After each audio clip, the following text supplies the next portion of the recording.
world is undergoing a drastic change, and with it, a new worldview is emerging.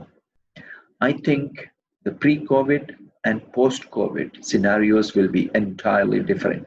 Our lifestyle, our outlook, our prerogatives, everything is witnessing a tectonic shift. Nevertheless, all of us must admit that life cannot come to a standstill. Human activity must go on, but activity should never come at the cost of health and life. Then the question arises, what are our alternatives? In the education sector, where students cannot reach school due to an invisible enemy, we must reach out to them. If classroom teaching is not possible amidst this adverse situation, it doesn't imply that learning will come to a halt. Imparting knowledge through online classes is our alternative to physical classrooms. It will keep the students safe and sound within the secure confines of their homes. Alongside academic subjects, extracurricular activities can also be conducted online. This would ensure holistic development of the kids. We must embrace the virtual dimension in order to provide consistent quality education seamlessly. We at Olive International School believe that learning should not be interrupted. In order to support this belief, we have introduced online classes for our students.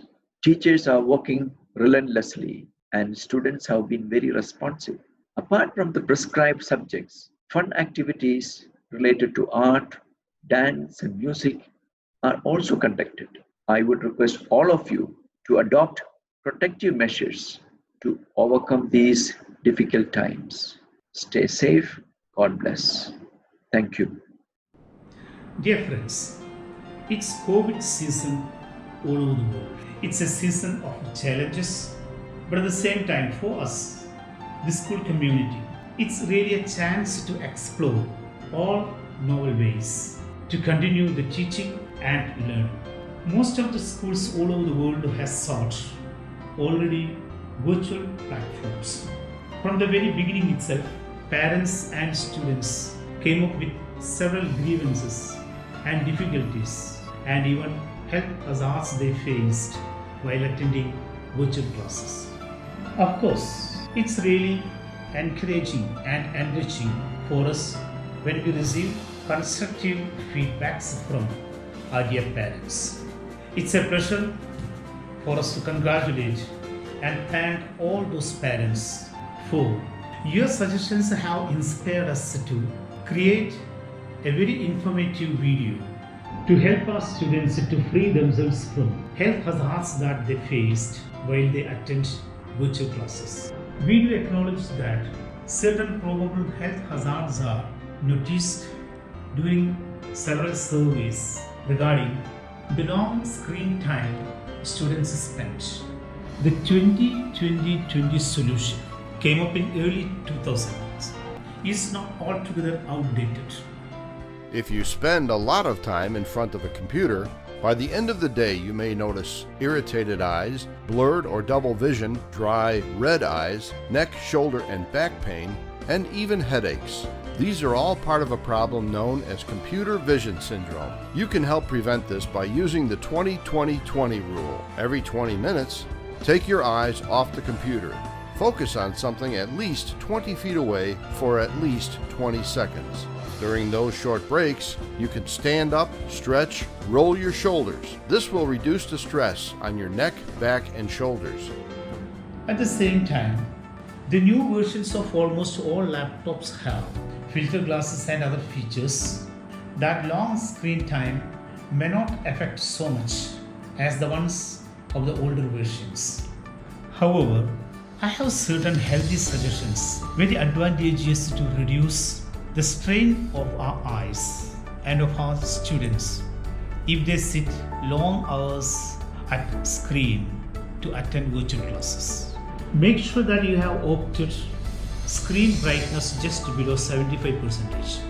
Too much brightness option on monitors is injurious to our eyes. Dear students, it's never advisable to use laptops or computers in dark rooms. The room should be well lit. The brightness in the room should be more than the intensity of the screen light. Now regarding the background light, there should not be any bright light from the background of the child attending the online classes. The glare of the source of the light may reflect in the screen, and the face or the response of the student may not be visible to the teacher who conducts the class. If it is a PPT presentation, the attendee, the student, may not be able to read all the scripts that our teacher presents. He will have to sometimes struggle to find the details in the PPT presentation if there is a glare falling from the background. Another point is regarding the position and positioning of the screen. Just confirm the screen is open wide enough for the child to see the details in the screen clearly. Very often, the screen set suitable to the parent may give a blur picture to the student who is sitting at the desk. And some of our parents, after setting the screen, may give an order to the student, do not touch. The poor child will have to look at the blur screen throughout the class. The result, he will develop a headache or some other difficulties by the end of the class. Duration of each period matters much. Each period has 40 minutes. Ask your children to wash their faces before the beginning of the class if they have continuous period. In almost every period, written work as well as writing tasks or activities are incorporated. It is not necessary that every child has to spend the entire duration sitting before the screen and spoiling their eyesight. Better, teachers should allow the students to indulge in certain writing tasks before the screen itself. Now, regarding the computer volume and audio requirements. As far as possible, use only computer voice. It is better not to use any earphone or any other device plugged in your ears. It may result in ear pain, headache, and ear problems and others. The intensity of the voice of the teacher and the fellow students may affect your eardrum very badly. In addition to subject classes, Olive has also introduced dance, PE, art and craft. The purpose of these classes is to release the students from the boredom and stress level faced by them by sitting hours and hours in front of the virtual classes. While writing work is carried out, make sure the child is able to see each letter he writes is visible to him or her. If the light is from the right side, the shadow of his or her hand hide the paper. The child may not see the part of the page he writes. If the source of light is from left side, the child can see properly. It will improve their handwriting. Another reason for poor handwriting is often due to the unhealthy and undesirable habit of writing in lying position, upside down on a sofa or in a bed. Only when they have a proper desk to sit at and write, they can develop a good handwriting. Of course, a little care that each parent takes can make this experience of attending virtual classes very healthy and fruitful for young students. Then, the point regarding a myth. Though named laptop, kindly use it on a tabletop. Provide the child a suitable chair according to the height of the table as the child requires. Otherwise, for sure, the child will develop a neck pain within a span of 30 minutes. Again, if you use a laptop while being seated on the couch, it will result in the same. System should be placed parallel and to the eye level. All of us know that online virtual classes are a new experience for both the students and teachers. Though technology and methods change, the basic nature of students remain the same, whether they are virtually present in the classroom or interacting with the teacher and other students in a real classroom. The students are well aware of how to behave in a real classroom, but since virtual classes are a novel experience for them, the etiquette and manners which are to be followed in a virtual classroom is mostly not known to them. So today I'm going to talk about how to maintain a hassle-free online classroom where the students can maintain their sustained interest in the long online classroom sessions. First and the foremost thing is that you need to visualize that you are attending a regular class rather than sitting at home and attending the virtual class. It means that you have to attend the class in a formal way, in the formal attire, that is in your normal school uniform. And the second most important thing is selection of the place where you sit. The place where you sit should be devoid of all kinds of distractions.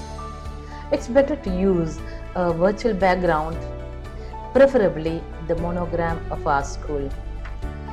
Any kind of unwanted movements or entry of any other person in the background should be completely avoided.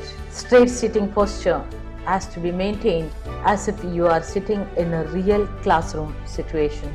Avoid leaning on the table, slouching, moving around or fiddling with things. You should completely avoid sending comments or messages to your classmates through chat boxes during the ongoing virtual sessions, which cause distractions to others. Munching of food or drinking of water should be completely avoided during the period. Strictly adhere to the set of rules given by your teacher before the beginning of the session.